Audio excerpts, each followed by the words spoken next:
Assalamualaikum warahmatullahi wabarakatuh. Jadi ketemu lagi di Benmur Consulting.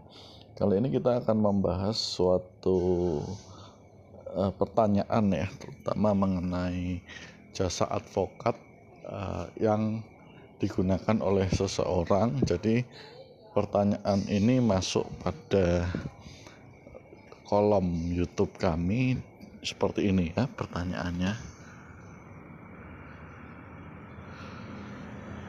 Pak izin bertanya, jika perjanjian sudah ada, tapi kasusnya NO, apa perjanjiannya sudah tidak sah? Karena saya pakai pengacara dan dalam hal perjanjian dituliskan bahwa akan dibayarkan jasanya jika menang gugatan. Nah, kalau melihat pertanyaan ini, yang bisa kami sampaikan adalah pertama, apakah perjanjian sah atau tidak terkait dengan pelaksanaan kewajiban pengacara itu dan keputusan kasusnya sudah NO. Nah, jawabannya perjanjiannya sah saja ya. Karena perjanjiannya itu mengikat antara hak dan kewajiban yang dilakukan oleh si klien dengan si pengacara. Nah, cuman apakah seluruh kewajiban sudah dilakukan atau tidak, kita harus lihat isi dari perjanjiannya tersebut. Nah, mengomentari putusan pengadilan yang sudah NO, jadi NO itu artinya adalah gugatan tidak dapat diterima ya. Nah, gugatan tidak dapat diterima itu penyebabnya banyak. Nah, saya pikir saya tidak perlu sampaikan di sini. Nah, kemudian di sini disampaikan bahwa jasa pengacara itu baru akan dibayarkan jika menang gugatan. Nah, kalau gugatan sudah NO artinya tidak bisa dikatakan menang gugatan, sehingga apa yang dikatakan jasa itu seharusnya tidak dibayarkan. Nah, itu jika isinya hanya seperti itu ya. Tapi kembali lagi harus dilihat dulu isi dari perjanjian klien dengan pengacara ya.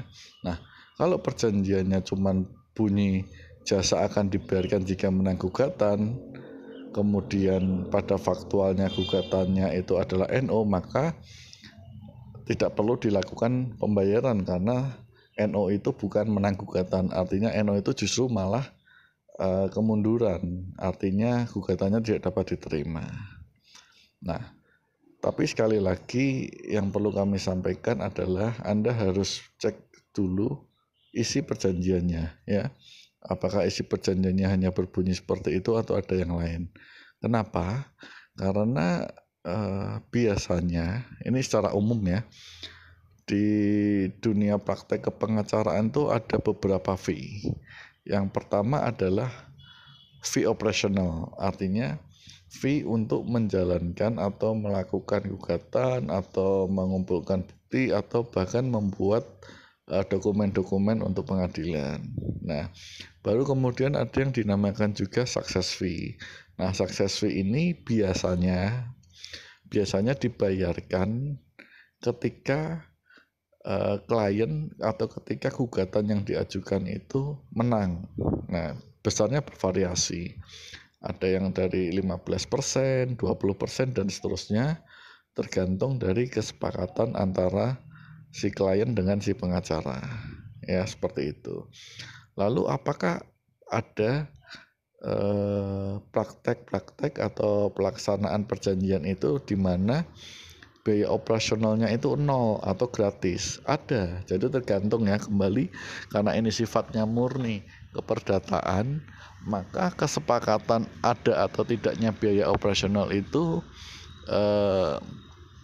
tergantung kesepakatan para pihak ya, seperti itu. Nah, jadi saran saya terhadap hal yang ditanyakan, yang pertama, jika hanya memuat yang tadi disampaikan oleh penanya bahwa isinya hanya jasa pengacara dibayar ketika gugatan menang dan faktanya adalah NO, maka seharusnya tidak ada pembayaran karena tidak ada kemenangan, seperti itu. Yang kedua, saya pikir tadi Anda harus cek lagi isinya ya. Kalau isinya ternyata lebih dari yang Anda sampaikan, maka Anda harus baca seksama ya. Kalau Anda bingung, Anda bisa ngobrol atau tanyakan ke pengacara atau mungkin ke pihak lain yang Anda anggap lebih netral dan lebih independen.